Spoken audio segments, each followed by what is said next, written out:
શુભ સવાર મિત્રો, મજામાં? તો આજનો ટોપિક આપણો છે અવરોધકોના જોડાણો. હે ને?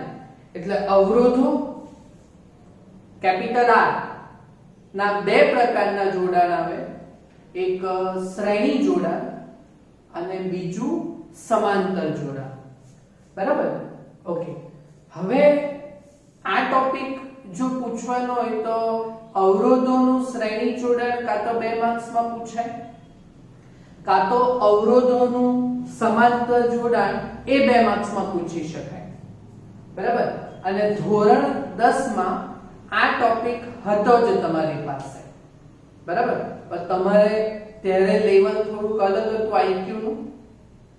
હા ને? અને હવે સાયન્સમાં વિજ્ઞાન પ્રવાહમાં બહુ બધું ભણ્યા પછી હા ને થોડુંક તો ભેજું મોટું થયેલું જ હશે ને તમારું.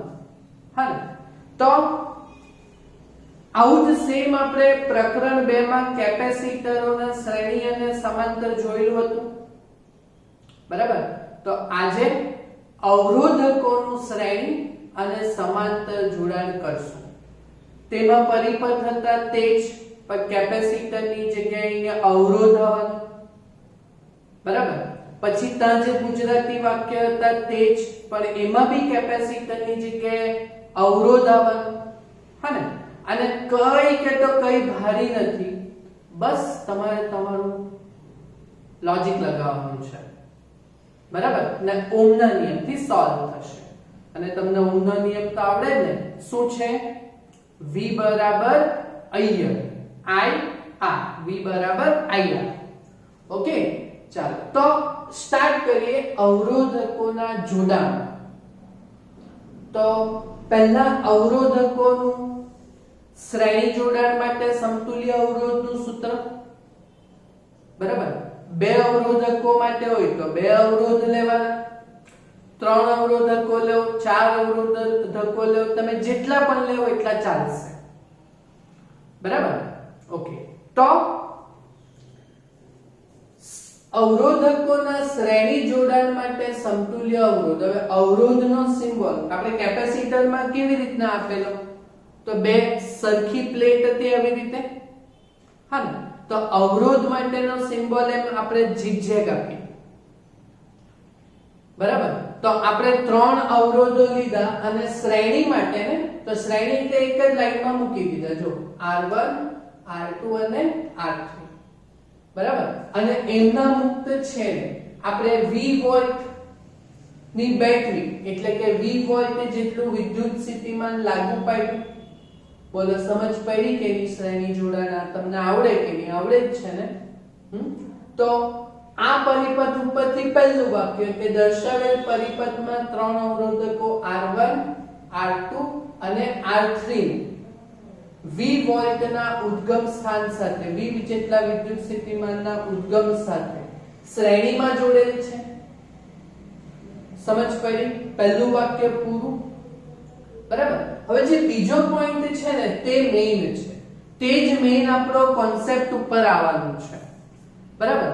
તો પહેલા સમજો કે હું શું કહું કે આપણે V વોલ્ટનું ઉદ્ગમ સ્થાન મૂક્યું એટલે આના ધનમાંથી પ્રવાહ નીકળે I. બરાબર?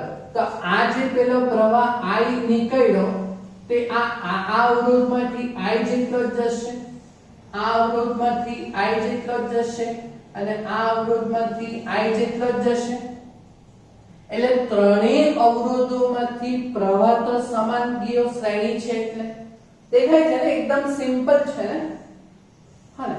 પણ વિદ્યુત સ્થિતિમાં તે V વોલ્ટ જેટલું આપણે આપ્યું. બરાબર? તો અહીંયા અને અહીંયા એમ 3 ભાગમાં વહેંચાવાનું. બરાબર? એટલે ધારો કે મેં અહીંયા 100 વોલ્ટ આપ્યું તો 3 અવરોધો જો સરખા હોત તો અહીંયા જે 100 વોલ્ટ છે તો 33 33 33 એમ 3 વિભાગમાં વહેંચાશે. તો અવરોધકોના મૂલ્ય અલગ અલગ હોય તો વોલ્ટેજ અહીંયા દરેક અવરોધના 2 છેડા વચ્ચે અલગ અલગ જ આવવાના. હા, એટલે આ પોઈન્ટ મેઈન છે. જો આપણે ટીક પણ કર્યો કે અવરોધકોના શ્રેણી જોડાણમાં દરેક અવરોધમાંથી પસાર થતો પ્રવાહ તો શું હોય છે? સમાન દેખાય છે, બરાબર. પરંતુ દરેક અવરોધકોના બે છેડે વિદ્યુત સ્થિતિમાન એ શું હોય છે? અલગ અલગ હોય.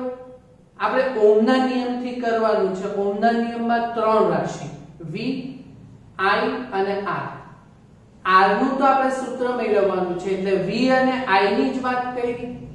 શ્રેણી જોડાણ છે એટલે દરેક અવરોધમાંથી પસાર થતો પ્રવાહ તો સરખો અને દરેક અવરોધકોના બે છેડે વિદ્યુત સ્થિતિમાન શું હોય છે? જુદું જુદું, એટલે કે અલગ અલગ હોય છે, બરાબર. તો આપણે ધારી લઈએ અહીંયા જોજો કે આ અવરોધકના બે છેડા વચ્ચે વિદ્યુત સ્થિતિમાન V1, બરાબર. તેવી જ રીતે આ અવરોધકના બે છેડે વિદ્યુત સ્થિતિમાન V2, બરાબર. અને તેવી જ રીતે આ R3 અવરોધકના બે છેડે વિદ્યુત સ્થિતિમાન V3 લીધા આપણે આવી રીતે ત્રણ સ્થિતિમાન અલગ અલગ, બરાબર. ચાલો તો પછી અહીંયાથી આપણે ઓહમનો નિયમ કરવાનો. પ્રવાહ તો સરખો છે, બરાબર. તો અહીંયા કુલ જે જુદું જુદું છે તેને જ આપણે પકડીને ચાલશું. તો શું અલગ છે? સ્થિતિમાન, એટલે વિદ્યુત સ્થિતિમાન V આપણે આપેલું છે લાગુ પડે તો એ અહીંયા ત્રણ વિભાગમાં વહેંચાય, હા ને. એટલે આપણે અહીંયા શું થશે? માટે કુલ સ્થિતિમાન, બોલો, કુલ સ્થિતિમાન V બરાબર V1 V2 V3. બોલો, સમજ પડી એવા? બરાબર. ચાલો હવે આપણે ઓહમનો નિયમ લાગુ પાડીએ. તો બોલો શું છે ઓહમનો નિયમ? શું છે ઓહમનો નિયમ? તો V બરાબર અહીંયા, બરાબર. તો અહીંયા લાગુ પાડો તો આ કુલ સ્થિતિમાન છે તો એના માટે V બરાબર અહીંયા, તો I into R, જ્યાં I એટલે કુલ પ્રવાહ અને R એટલે આપણે સમતુલ્ય અવરોધ કહેશું, પરિપથનો કુલ અવરોધ. તો V1 બરાબર, બોલો, આ બે છેડે વિદ્યુત સ્થિતિમાન V બરાબર અહીંયા, તો I into R1, એટલે I into R1 વત્તા I into R2 વત્તા I into R3, બરાબર. તો જો બધામાંથી I કેન્સલ થશે, હા ને. તો જો અહીંયાથી બધામાંથી આપણે I કોમન લઈ લઈએ તો I કેન્સલ થશે, હા ને. તો પછી અહીંયા અવરોધ R બરાબર શું આવ્યું? R1 R2 R3. બોલો, આવ્યું ને આ સૂત્ર? તો આ ત્રણ અવરોધો માટે શ્રેણી જોડાણના સમતુલ્ય અવરોધનું સૂત્ર છે. બોલો, સમજ પડી આ? હા ને.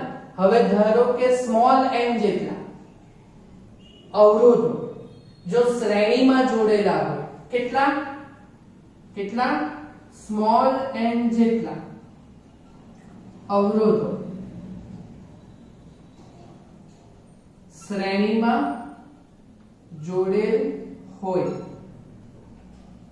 તો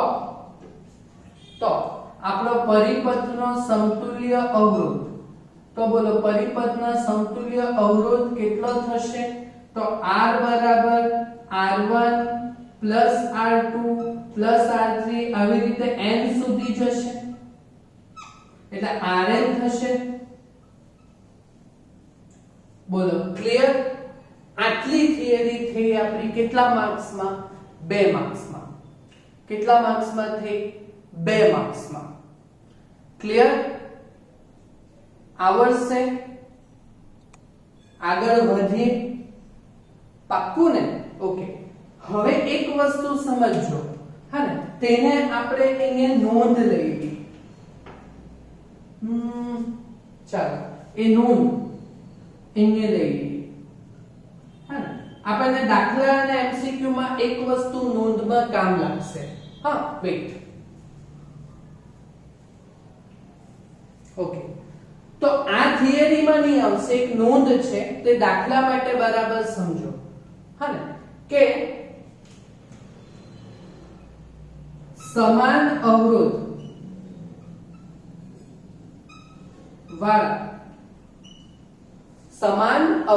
વાળા સ્મોલ n જેટલા અવરોધોના કેવા જોડાણ માટે? શ્રેણી જોડાણ માટે સમતુલ્ય અવરોધ. સમજો પાછું કે ધારો કે ચાર અવરોધો સરખા છે, ધારો કે ચાર અવરોધો છે r મૂલ્યના, તો સમતુલ્ય અવરોધ r' બરાબર ચાર જણા એક જ લાઈનમાં હોય તો r r r r અને ચાર વાર તો 4r આવે.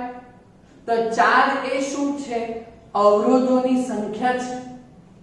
તો સમતુલ્ય અવરોધ 4r.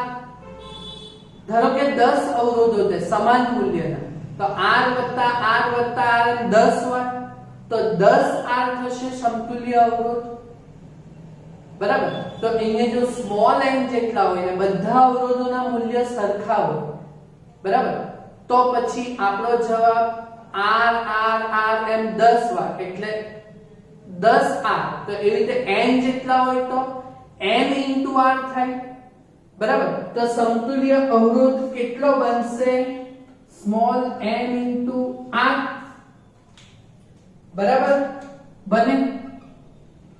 બોલો, આ નોંધ ખબર પડી કે તમને? કેવી રીતના આવે તે સમજ પડી? આવડશે? બાકી થિયરી તો આટલી જ છે ને આ તમને આવડતું જ છે. ક્લિયર? વધીએ આગળ? પાક્કું? ઓકે, ચાલો. તો બીજો ટોપિક છે આજનો આપણો અવરોધકોના સમાંતર જોડાણ માટે. અવરોધકોના કયા જોડાણ માટે? સમાંતર એટલે એકની નીચે એક. બરાબર. તો ત્રણ અવરોધો લીધા, R1 R2 અને R3. હા ને, ત્રણે ત્રણ અહીંયા જોઈન્ટ થયેલા છે, તો આ બે છેડા વચ્ચે V જેટલું વિદ્યુત સ્થિતિમાન લાગુ પાડી દીધેલું છે આપણે. ક્લિયર? હા ને, હવે સમજો કે હવે એટલે આના ઉપરથી એક વાક્ય પરિપથ ઉપરથી લખવાનું હોય તો શું કરવાનું? તો ભાઈ દર્શાવેલ પરિપથમાં ત્રણ અવરોધકો R1 R2 અને R3 ને સમાંતર જોડાણમાં કેપિટલ V જેટલા વિદ્યુત સ્થિતિમાન સાથે જોડેલું છે, સમાંતર જોડાણમાં. ક્લિયર? હા, ચાલો. હવે જે બીજો પોઈન્ટ છે તે આપણો આગળના થિયરીની જેમ એમ ટીક માર્ક વાળો આવશે, કારણ કે એ જ આપણો મેઇન કોન્સેપ્ચ્યુઅલ પોઈન્ટ છે. તો સમજો, આપણે અહીંયા સમાંતર જોડાણ બતાવ્યું, તો આ V વોલ્ટના ઉદ્ગમ સ્થાનમાંથી I જેટલો પ્રવાહ નીકળે. હા, હવે આ I જેટલો પ્રવાહ જ્યારે અહીંયા પહોંચે એટલે પછી ત્રણ રસ્તા પડ્યા, એટલે પ્રવાહનું શું થવાનું? વિભાજન થવાનું.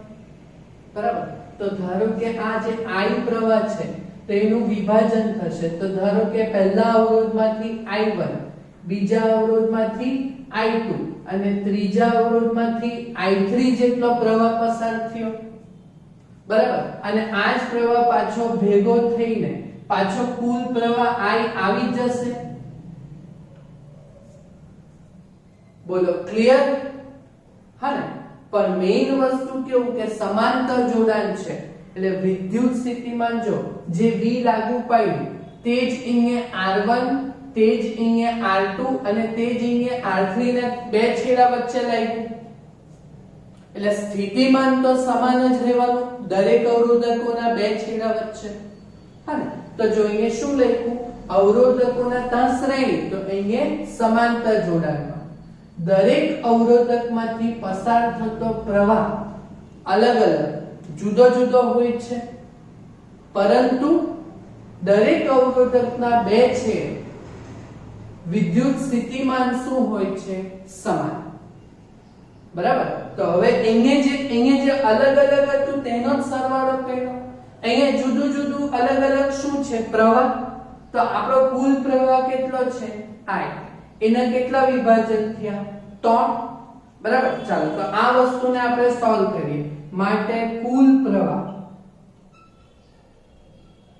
I બરાબર I1 plus I2 plus I3. બોલો સમજ પડી આ વસ્તુ? હવે અહીંયાથી આપણે ઓહમનો નિયમ લગાવીએ. તો બોલો શું છે ઓહમનો નિયમ? તો ઓહમનો નિયમ આપણે અહીંયાથી લગાવીએ તો ઓહમનો નિયમ શું છે? V બરાબર અહીંયા તો I બરાબર V બાય R. બરાબર. તો I બરાબર V બાય R. તો અહીંયા I છે તો I ની જગ્યાએ V બાય R બરાબર અહીંયા V બાય R1. પર વોલ્ટેજ તો બધામાં સમાન વત્તા V બાય R2 વત્તા V બાય R3. બોલો સમજ પડી? ચાલો પાછું અહીંયાથી વિદ્યુત સ્થિતિમાન તો કેન્સલ, સમાન છે એટલે. બરાબર. તો બોલો સમતુલ્ય અવરોધનું સૂત્ર શું આવ્યું? 1/R બરાબર 1/R1 વત્તા 1/R2 વત્તા 1/R3. બે જણા હોતે તો આવું બે જણા માટે જ આવતે. બોલો સમજ પડી ને? અને ધારો કે સ્મોલ n જેટલા અવરોધકો હોય એટલે અહીંયા સ્મોલ n જેટલા અવરોધકો માટે સમાંતર જોડાણમાં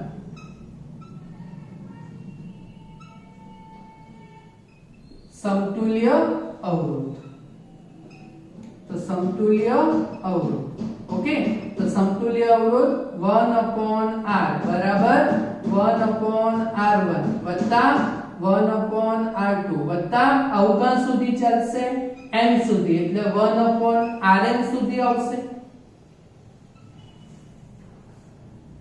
બોલો સમજ પડી? કેટલું ઈઝી છે, એકદમ ઈઝી છે ને. આમાં કઈ ભારી છે નથી. ઓહમના નિયમથી જ સોલ્વ થતું છે ને. સરવાળા કોના કરવાના? તો ભાઈ જે જુદું જુદું હોય એના કરવાના. હા, અહીંયા વોલ્ટેજનું વિભાજન થાય એટલે V બરાબર V1 V2 V3.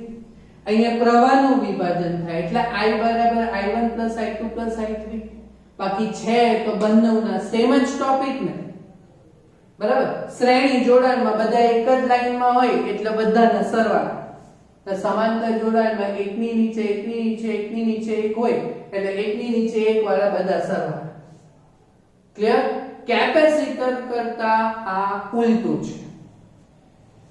બરાબર? ક્લિયર?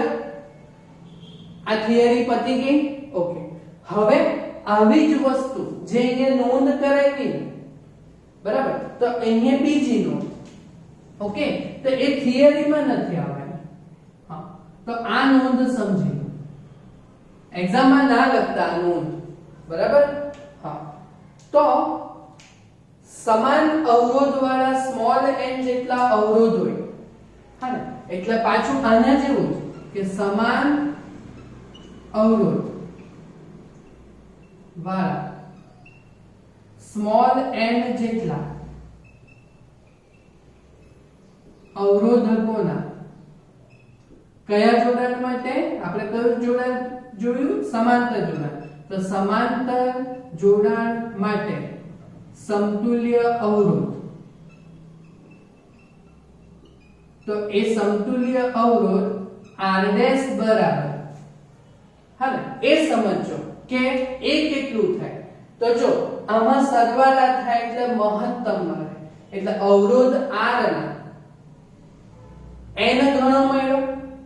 હવે આ ઉલટો જ સરવાળો છે કે નહીં? હા, તો આમાં n * r આવ્યો એટલે અવરોધની સાથે એક સંખ્યા ગુણાય. બરાબર? તો હવે આવું જો સમાંતર જોડાણ માટે હોય તો આ અવરોધ R સાથે n ભગાશે. n ભગાશે. બોલો સમજ પડી આ વસ્તુ?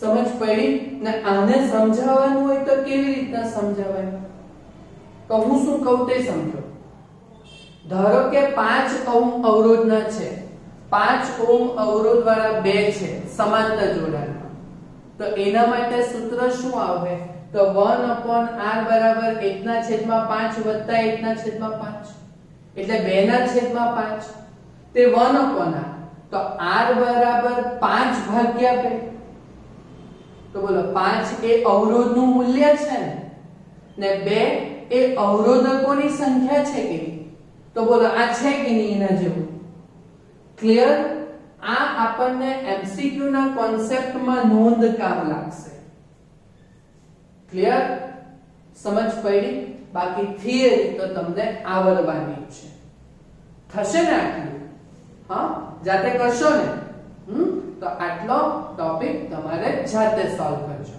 તો એના પછીના બે લેક્ચર તે તો આપણે મસ્ત અવરોધોના શ્રેણી અને અવરોધોના સમાંતર જોડાણને આધારે હા ને આપણે દાખલા સોલ્વ કરશું ક્લિયર ઓકે થેન્ક યુ